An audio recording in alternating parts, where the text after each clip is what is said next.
Sehat, jumpa lagi di podcast RSUD Cineres dalam program Info Seketar, informasi seputar kesehatan.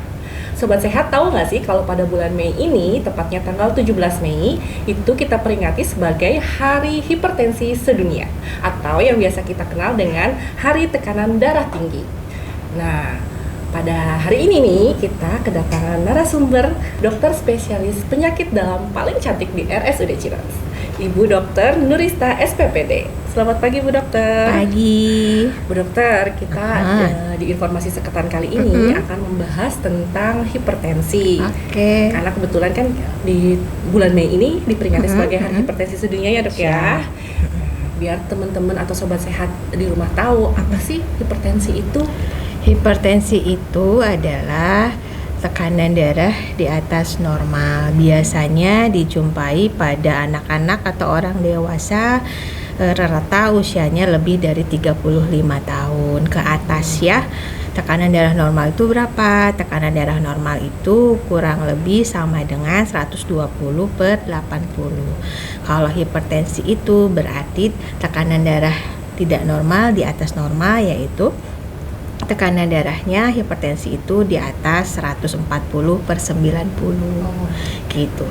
Itu pun harus dilakukan dengan pengukuran tekanan darah yang adekuat ya, yang standarisasi gitu ya. Jadinya alatnya untuk pemeriksa tensinya gitu ya, tensiometernya harus kalibrasi 6 sampai 12 bulan per kali gitu ya. Terus juga tekanan darahnya diukurnya saat kondisi tenang, rileks gitu, nyaman gitu ya, ruangannya juga enak gitu ya, duduk gitu ya, nyender ke punggung, sandaran punggungnya ya di kursinya, terus juga kaki ke lantai, terus tangannya difleksikan kayak gini, ditekan, deteksi, terus juga mansetnya nggak boleh kebesaran gitu, seperti itu. Terus juga sebelum ditensi harus istirahat dulu 15 menit dan nggak boleh minum kopi atau teh 30 menit sebelumnya, atau habis olahraga 30 menit sebelumnya tuh nggak boleh. Sama nggak boleh lagi nahan kencing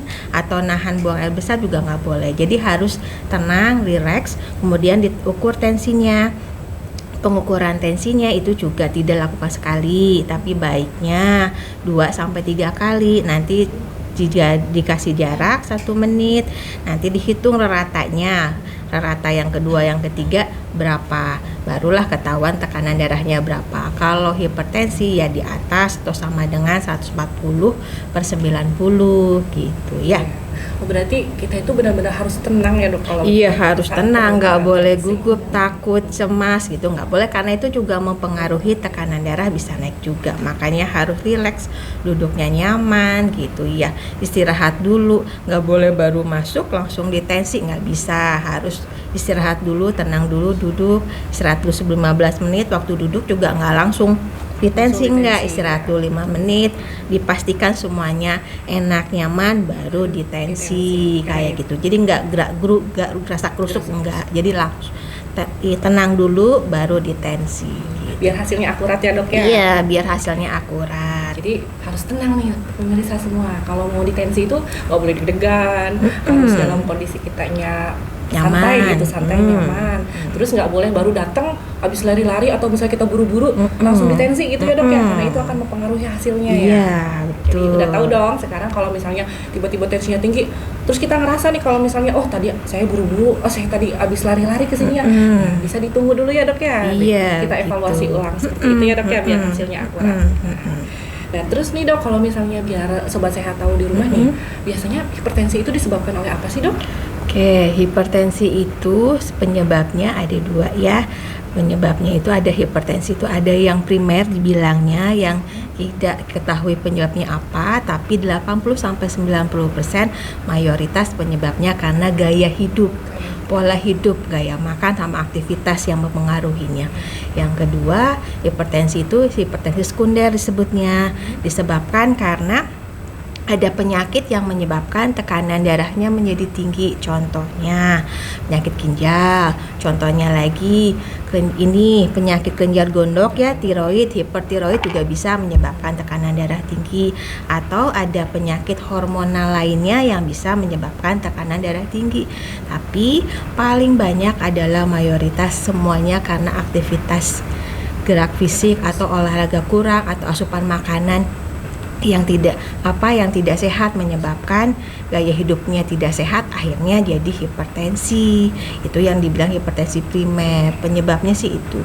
Jadi semuanya yang berasal dari mulutnya sepertinya gitu ya. Jadi pola hidup sama gerak sama aktivitas seperti itu penyebabnya. Jadi, kalau mau sobat sehat mau sehat terhindar dari hipertensi, berarti kita harus menjaga pola hidup kita menjadi lebih baik ya, seperti mengkonsumsi makanan yang sehat, kemudian olahraga, aktivitas fisik, nggak boleh mager ya dok ya. Iya, nggak boleh mager. Otomatis nanti tiba-tiba tinggi gitu nggak ketahuan gitu, bisa nggak? Bisa. Tuh, ayo kita bergerak supaya terhindar dari hipertensi. Nah dok, biar sobat sehat tahu nih, apa sih penyebab dari hipertensi itu? Gitu. Oke, penyebab hipertensi. Jadi hipertensi itu dibedakan jadi dua jenis. Ada hipertensi esensial atau primer yang 80% sampai 90% penyebabnya karena gaya hidup gitu ya. Yang kedua adalah hipertensi sekunder. Yang hipertensi diakibatkan karena ada penyakit yang menyertainya. Contohnya kayak penyakit ginjal. Terus ada hipertiroid atau kelenjar gondok yang membesar, itu mengakibatkan tekanan darah menjadi tinggi juga bisa. Atau ada penyakit yang menyebabkan hormonalnya tinggi, jadi ada gangguan tekanan darah juga bisa. Jadinya kalau yang kedua itu karena ada penyakit yang menyertainya yang menyebabkannya jadi tekanan darah tinggi. Tapi yang utama paling banyak adalah 90% karena gaya hidup. Itu yang penyebabnya utama. Jadi paling utama itu gaya hidup loh sobat sehat. Jadi kalau misalnya sobat sehat mau terhindar dari hipertensi, artinya kita harus merubah pola hidup kita menjadi lebih baik ya dok ya. Iya, tentunya. Kita harus mengkonsumsi makanan yang sehat dan juga aktivitas fisik ya dok ya. Harus dirutinin ya. Seminggu berapa kali dok kira-kira? Seminggu kalau untuk aktivitas fisik bisa 5 sampai 7 kali gitu ya. Waktunya 30 menit sampai 60 menit. Bisa dari yang intensitas ringan sampai sedang. Bisa dilakukan, contohnya hanya jalan santai saja, jogging, kemudian bersepeda, renang, atau senam aerobik kayak gitu juga bisa. Jadi kalau mau terhindar dari hipertensi harus merubah pola hidup, aktivitas fisik dan juga makan makanan yang sehat. Nah dok, saya nih sering dengar cerita-cerita dari masyarakat ya, katanya kalau misalnya kita punya orang tua yang hipertensi, kita tuh beresiko katanya untuk kena hipertensi lagi. Itu benar nggak sih dok? Iya betul. Jadi itu adalah salah satu resiko dari hipertensi ya. Hipertensi itu pada faktor resikonya ada dua. Ada yang tidak bisa dimodifikasi, ada yang bisa dimodifikasi. Tadi faktor risiko dari keluarga atau orang tua itu termasuk yang tidak bisa dimodifikasi. Jadi karena itu tidak dimodifikasi, ya kita sebagai anaknya atau siapa gitu harus merubah itu gitu dengan resiko yang bisa dimodifikasi. Contohnya yang bisa dimodifikasi itu adalah kayak gaya hidup ya, dari asupan makanan juga asupan tidak berlebihan, asupan garam, makanan yang tidak sehat, kemudian juga gerak. Harus bergerak ya, tadi ya bergerak minimal 5 sampai 7 kali 30 menit harus diusahakan gitu. Terus juga berat badan gitu ya. Berat badan yang berlebih salah satunya faktor risiko untuk hipertensi. Ini mulailah diukur lingkar perutnya gitu ya. Yang lingkar perutnya harus lebih dari berapa harus sudah waspada ya? Jadinya kalau perempuan kan hati-hati tuh kalau udah lebih dari 80 cm, laki-laki lebih dari 90 cm. Itu dari kategori obesitas sentral ya. Kalau sudah seperti itu, jadi harus turunkan berat badan. Kemudian juga ngerokok gitu ya. Rokok juga salah satu faktor resiko untuk hipertensi. Jadi hindari rokok, jangan deket-deket deh sama yang ngerokok, karena untuk merokok pasif maupun aktif sama saja faktor resikonya. Jadinya gak usah deket-deket. Terus juga alkohol, hindari alkohol karena alkohol juga termasuk faktor resiko juga gitu.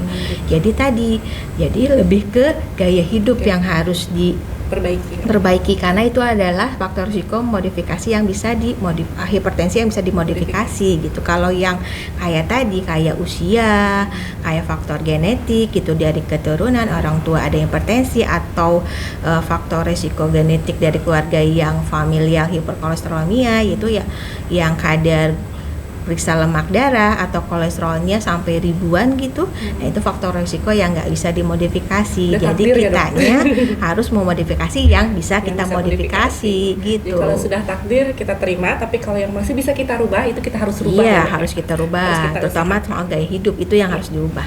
Mantap. Ayo semangat sobat sehat supaya terhindar dari hipertensi. Siap. Nah, kalau misalnya biar sobat sehat tahu nih kalau misalnya saya kena hipertensi, biasanya tanda gejalanya apa sih, Dok?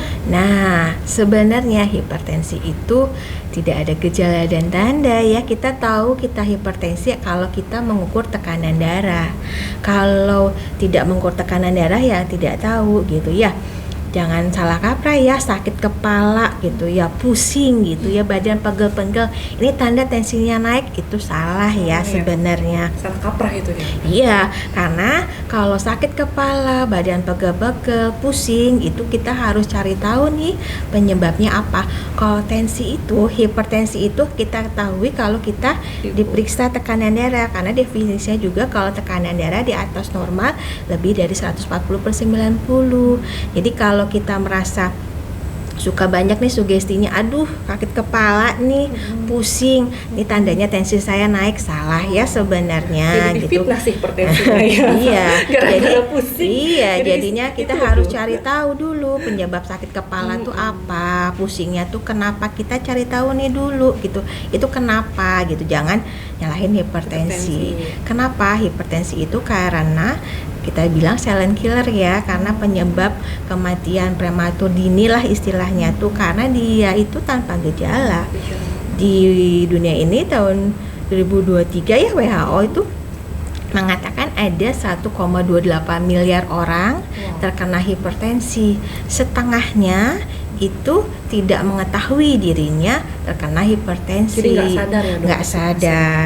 Baru sadarnya ketika ada gejala dan tanda komplikasinya. Jadi hipertensi mulai berasa itu kalau sudah mulai ada tanda, gejala sama komplikasinya. Karena komplikasinya ya dari situ barulah ketahuan.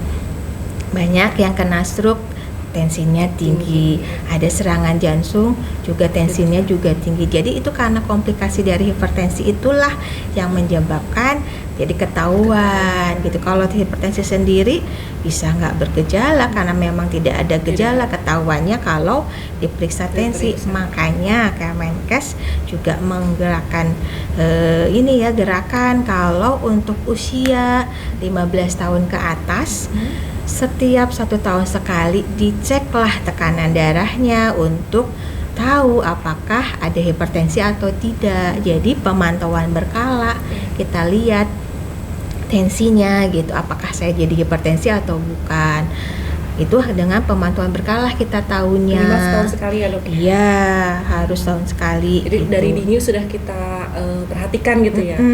Kalau kebiasaan diperiksa kan otomatis kalau ada ke arah naik itu udah ketahuan duluan ya, Dok ya. Jangan sampai timbul komplikasi baru bisa terdeteksi itu hipertensinya gitu ya, Dok ya. Iya, hati-hati sobat sehat, silent killer loh. Dari berapa miliar ya, Dok ya tadi ya? Dia nggak sadar kalau misalnya dia itu kena hipertensi. 1,2 miliar, 50%-nya nggak tahu.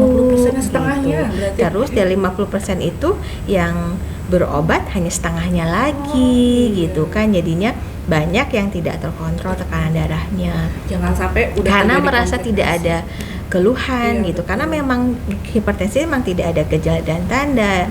Kalau bertanda itu kalau sudah ada komplikasi, nah itu yang bahaya. Jadinya harus rutin cek tekanan darah 1 kali setahun. 1 tahun gitu. sekali, Bu. Harus datang ke minimal Vaskes ya, Vaskes FKTP atau Vaskes atau pemantauan tekanan darah mandiri di rumah. Boleh ya, Dok ya? Boleh. Berarti kita boleh punya tuh? Boleh punya. Jadinya kan untuk Hari Hipertensi Dunia saat ini temanya adalah pemantauan tekanan darah sendiri mandiri di rumah. Boleh, bisa pakai yang digital atau yang air raksa. Tapi itu harus Jangan lupa kalibrasi alatnya 6 bulan sampai 12 bulan sekali gitu ya. Bisa diukur di rumah. Tadi dengan caranya dengan tenang, istirahat dulu, rileks, baru diukur. Mansetnya juga harus sesuai, nggak kebesaran, nggak kekecilan gitu, sesuaikan. Itu seperti yang, manset itu yang yang kain yang buat di tangannya. Iya, nah itu kalau bisa pengukuran juga nggak boleh ada yang menghalanginya ya. Jadi langsung manset sama kulit, nggak boleh ada baju. Nggak boleh ada baju. Jadinya harus dibuka. Manset langsung dibuka gitu. Jadi mandiri di rumah bisa. Oh, jadi sobat sehat kayaknya udah perlu nih kita punya alat pengukur tensi di rumah ya. Boleh, disarankan karena program dari WHO ya dok ya. Dari Kemenkes. Dari Kemenkes. Kemenkes itu punya RI loh. Iya, harus kita ukur tekanan darah 1 tahun sekali. Oh, mantap dok. Oke.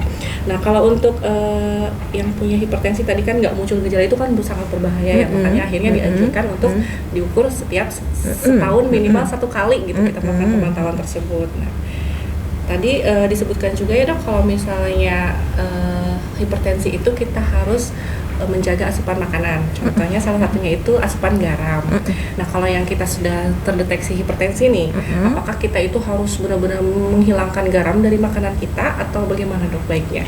Nah, sebenarnya kandungan garam itu ya kalau dari yang tambahan garam, dari garam itu hanya 10% dari makanan kita. 80% sampai 90% itu dari pengolahan makanan. Itu juga ada sumber garamnya. Jadi kalau memang untuk yang hipertensi memang dietnya disarankan rendah garam. Diet rendah garam itu disarankannya 1 sendok teh itu maksimal sehari ya. Itu yang untuk dari semua makanan yang kita makan. Jadi harus kita lihat gitu ya. Kita harus lihat yang kita makan tuh, misalnya mau dari cemilan atau segala macam, kita lihat tuh kandungan garamnya berapa. Jadi kita lihat juga gitu, nggak serta-merta namanya juga cemilan ya, harusnya cemilan ya, bukan mengganti makan. Jadi bukan habis gitu ya seperti makan, tapi ya cemilan. Jadi dilihat juga komposisi garamnya, karena mayoritas dari pengolahan makanan itu juga menghasilkan garam. Gak cuma yang kita tambahkan, yang bisa kita ukur yang kita tambahkan itu 1 sendok teh itu sehari maksimal segitu gitu. Ya, jadi kita udah ngurangin konsumsi garam ya, yang 1 sendok per hari itu 1 sendok teh ya dok ya. Iya. Nah, tapi kitanya masih makan cimol, masih makan apalagi itu seblak ya. Iya, itu juga sama aja. Ciki-cikian, aduh, sama aja. Iya, itu kan cemilan istilahnya, tapi cemilannya digantilah yang lebih sehat. Buah-buahan ya, boleh sayuran, buah-buahan. Yang penting kita lihat kandungannya ya, seperti itu. Yang garam ya. Oke, nah kalau untuk tekanan darah tinggi itu kan biasanya kita dianjurkan menggunakan meminum obat anti hipertensi ya dok ya.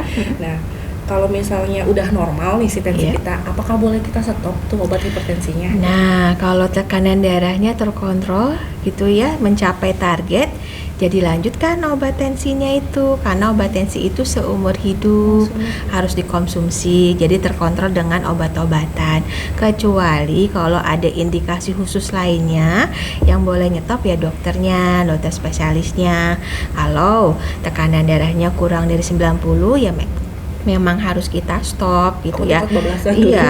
Iya, jadi stopnya tapi indikasi gitu ya, nggak boleh stop sendiri mentang-mentang udah normal, udah 120 nih saya stop, nggak boleh, karena itu terkontrol dengan obat-obatan yang diminumnya. Jadi harus konsultasi dulu kalau mau stop obat gitu. Jadi harus atas instruksi dokter spesialisnya. Iya, begitu. Nggak boleh main stop sendiri, nanti tiba-tiba tinggi lagi gimana ya? Iya, begitu. Salah sendiri. Iya, nanti bahayanya begitu. Nah dok, kalau misalnya nih si penderita hipertensi itu belang bentong minum obatnya, jadi nggak rutin minum obat hipertensinya, kadang ingat kadang lupa, Nah itu gimana dok akibatnya buat si penderitanya? Ya, minum obat tidak teratur itu menyebabkan tekanan darahnya bisa naik turun semaunya gitu ya, dan itu yang bahaya gitu, karena nanti kekakuan pembuluh darah akibat tekanan darahnya terlalu tinggi gitu ya, bisa sampai komplikasinya bisa sampai kena stroke juga bisa gitu ya. Jadinya kita harus minum obat rutin itu untuk mencegah lonjakan tekanan darah, kadang tinggi kadang rendah. akibatnya kekakuan pembuluh darahnya nantinya. Jadi agak gangguan kalau sering kadang minum, kadang enggak, kadang minum gitu ya, kayak gitu. Jadi yang dikhawatirkan kalau kita saat kita tidak konsumsi obat tekanan darah, nanti bisa melonjak tinggi, bahayanya komplikasinya yang terjadi. Jadi harus rutin konsumsi obat tensinya gitu ya, jangan sampai lupa gitu. Seperti itu. Kalau mau sehat, mau terkontrol hipertensinya, itu ya jangan sampai di skip ya, jangan sampai harus rutin gitu, minum obatnya gitu. Jangan lupa.